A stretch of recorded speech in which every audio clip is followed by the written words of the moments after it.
edition of Candid Frank Live's Open Forum. Today we have the privilege of speaking to the Canadian Federal Minister of Transportation, the Honourable Omar Alghabra. Minister, tell us in your own words what was announced and what the press release that we received is about. First of all, Candid Frank, it's great to be with you. This is my first time on your show, and I'm really honored and delighted to join you. And I'm doubly delighted because I'm here to share some good news with your audience.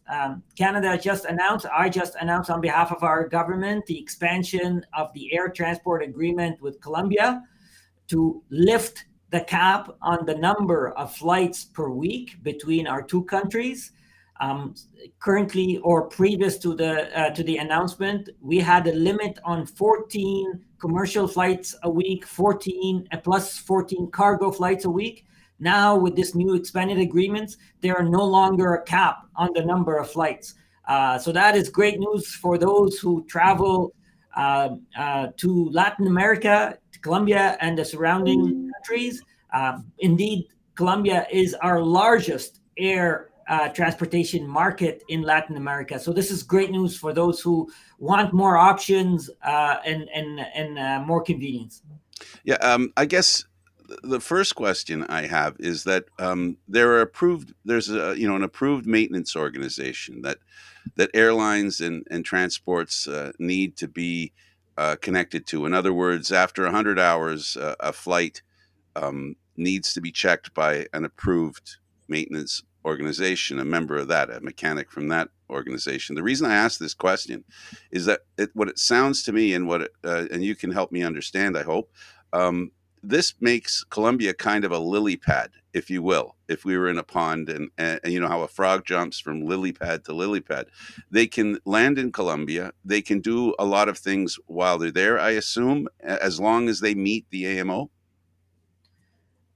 The maintenance, obviously, requirement has a high standard of making sure that airlines are operating their planes safely.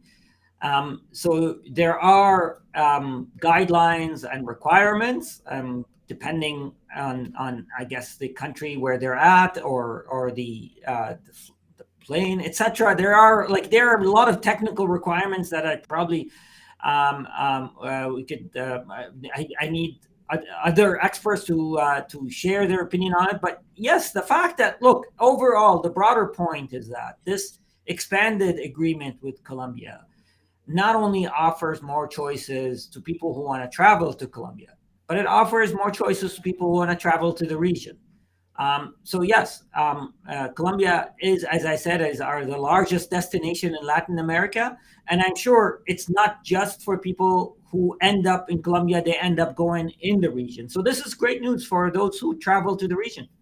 Yeah, the point being that travelers and materials can travel safer because this is going to be a connection made with all the standards required in Canada and in Colombia, in both places simultaneously. And I think that's one of the important points that I hope Canadians don't misunderstand, because even though they're only going to one country, what you said is very important. It's important that Canada have a foothold in this hemisphere, and this hemisphere is getting more and more significant within our economy, as you've pointed out. And we need to open ourselves up to the rest of the world in a seamless fashion, if I could use that term. Indeed. And look, the people-to-people ties with Colombia or with Latin America continues to grow. We have, according to Statistics Canada, more than 70,000 people that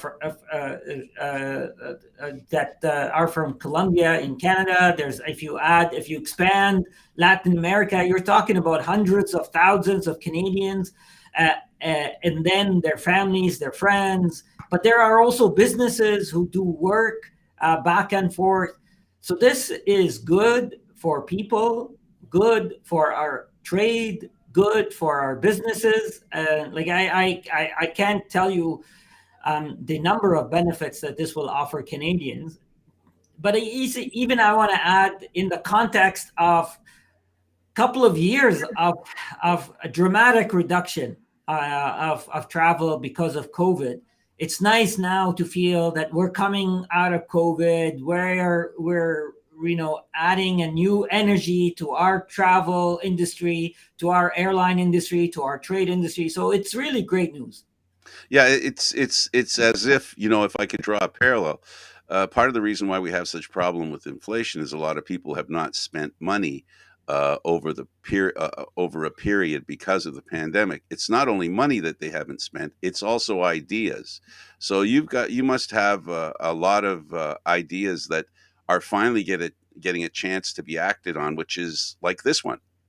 Indeed, indeed. As you can imagine, over the last couple of years, the number one priority for us was dealing with COVID and the impact that COVID has had on the transportation sector. And a lot of other initiatives like this one had been put on hold for a while because it didn't make sense for us to start talking about expanding a transportation agreement when no one was flying, when airlines were under a lot of financial stress, when people were where borders were closed. So indeed, to your point, now we are finally able to get out of the acute part of COVID and start thinking, how can we expand options? How can we grow our aviation sector, tourism sector? So yes, indeed, this is a piece of good news that brings reassurance to many people who are hoping to get back to normal. Eduardo had a question. Eduardo? Minister, so with this agreement, will can the airlines also do a connecting triangle, let's say, between in the case of Air Canada, particularly that flies into Bogota, can they also use that the routing so that they can go to other countries in the region while stopping in Colombia?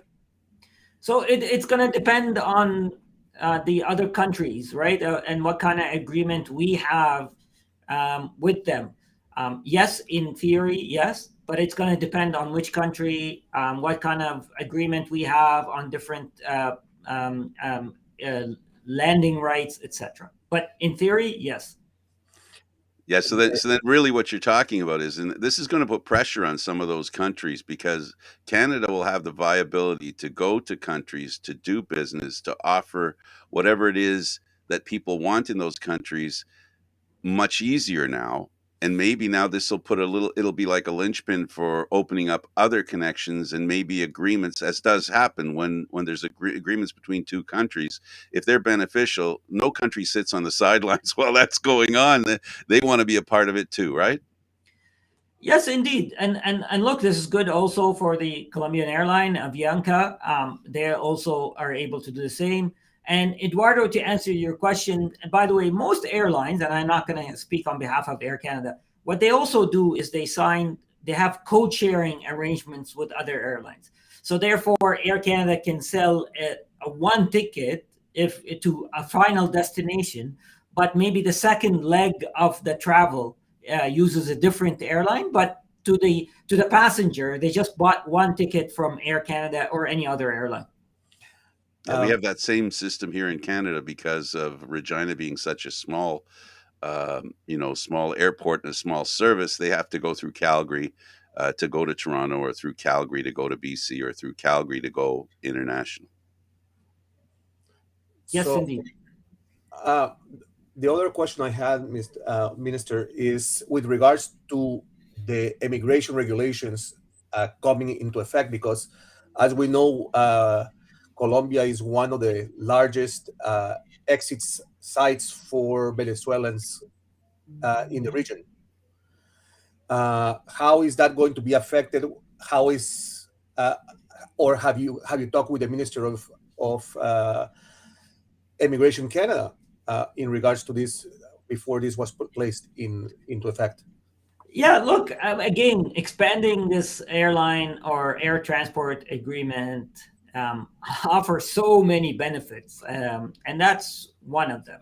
First of all, we are a country that welcomes immigrants. We're a country that was built by immigrants, and we're a country that still needs more immigration. so we can not only maintain our prosperity, but make it, improve it, and make it even better. And the Minister of Immigration has a solid plan on maintaining high levels of professional, highly qualified immigrants that we need. And again, keep in mind, we're in a context of labor shortage here at home. We need more people. So the Minister of Immigration has a plan to invite and welcome more people that we need here. And now that they have more options to come to Canada once they receive their approval, that's great news. So they don't all have to worry about 14 flights a week. Now they have the option of having more. Amazing. So how does this, in the context of Canada, is this I guess I touched on it earlier, is this a trend that you see from the ministry of being more available to the rest of the country, making Canada more user friendly, if you will? It's really important for us to maintain connectivity with the rest of the world. As I said, it's important. Canada is an international country. We have people who travel frequently around the world. We have businesses who need access to connect with the rest of the world. So it makes a lot of economic and social sense. There are considerations taken into account when we examine these agreements and when we make decisions, which agreements to expand, which agreements to grow. But yes, the objective is we need a competitive, efficient, highly connected network with the rest of the world. And whenever it makes sense, we will work very hard with the partner country to figure out how we can expand it. So we've learned that this opens opportunities in the hemisphere around Colombia, and we've learned that this gives an opportunity from Eduardo, people who want to come to Canada, an easier route to get here. We have learned that businesses can improve their connection to Colombia. Trade will become simpler because we've talked about people, but we must remind people that this covers transport as well, which means, whatever it is that is out there that we need in this country, we'll have easier access to in the southern, from the southern hemisphere. Yeah, I couldn't summarize it better than you, Frank. That's absolutely right. There are so many benefits to doing this. That's why it's great news. I think for many Canadians, it's great news for many businesses. Let's touch a little bit on how important it is to be the connectivity you talked about. Speak to us about how this, in the context, is there anything that sprouts from this that helps us within the country of Canada? Are the lessons being learned while you were looking into doing this deal? Does it help in maybe making connections in Canada that otherwise aren't there? The thinking process, I mean. Yeah, look, I mean, the domestic market is somewhat separate from the international market. There's, of course, there are relevant or common issues, but we saw again after coming out of COVID that we had congestion issues in our domestic airline business. We had labor shortage issues. We had, and this helps because it helps expanding our market, helps providing domestic airlines more opportunities for people who want to travel abroad. And right now, so for example, Air Canada or Avianca, they're mostly traveling from Montreal and Toronto because that's where most of the demand is. But now if people want to fly from Calgary to Colombia, they were making sure that their domestic flight from Calgary to Toronto or to Montreal was at a certain time because of the limited number of flights that went to Colombia. But with the expansion, that means they have to worry less about connecting flight, less about maybe staying a night over in Toronto or Montreal. So it offers more convenience. It offers more options for travelers. Yeah, my point was it helps Canadians who don't necessarily, you know, go to go to Colombia. As long as there's more flights, then there's more opportunity to move, and it's what you were talking about earlier, the connectivity. So the improvement in connectivity internationally can affect national interests as well. So Canadians need to keep in mind all this progress that we make, all these, you know, all these deals that we make with other countries may help us understand better how to deal with a very big country that really does need this kind of transportation and this kind of thinking. Indeed, indeed. Again, I'm as we are coming out of COVID and the restrictions that existed, the airlines has had a tough 2 years. Right now, my focus is on working with the sector, with the industry, on figuring out how we can revitalize it, how we can modernize it, how we can improve the passenger experience domestically, internationally. So this fits in nicely with all that those initiatives that we're working on. Is there anything else you? Okay, Eduardo, go ahead. Uh, with this question, we'll close this interview. But we have a question from one of the viewers internationally. It says, with improved connectivity for passenger and business in Canada and Colombia, with now unlimited flights from two passenger and two commercial flights per week, are there any plans to additional countries, or are you unable to comment due to on this right now? Look, there are ongoing discussions about other countries around the world, but the viewer is correct. I'm unable to talk specifics until we reach an agreement, because I don't want to raise expectations if things are if they don't happen. But Canada, our government is looking at other countries around the world. But I'm glad today to be with you to talk about this particular agreement that I know your viewers are interested in. Minister, I really appreciate this. It's a pleasure to have you here. It was nice meeting you, and I hope we helped out in passing the word along about the great move that this is, and maybe help people understand better how the depth of this decision and this agreement.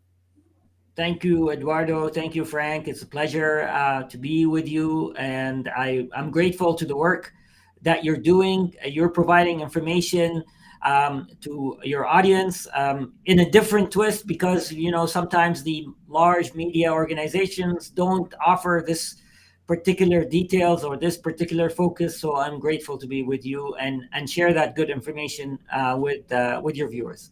It's our pleasure, from our Spanish viewers and, of course, our English viewers and everyone else who listens to the program. Thank you, Minister. Thank you. The Canadian Federal Minister of Transportation, the Honourable Omar Alghabra. Thank you, sir, and we'll see you again sometime down the road. Eduardo, thanks for doing this. Thank you.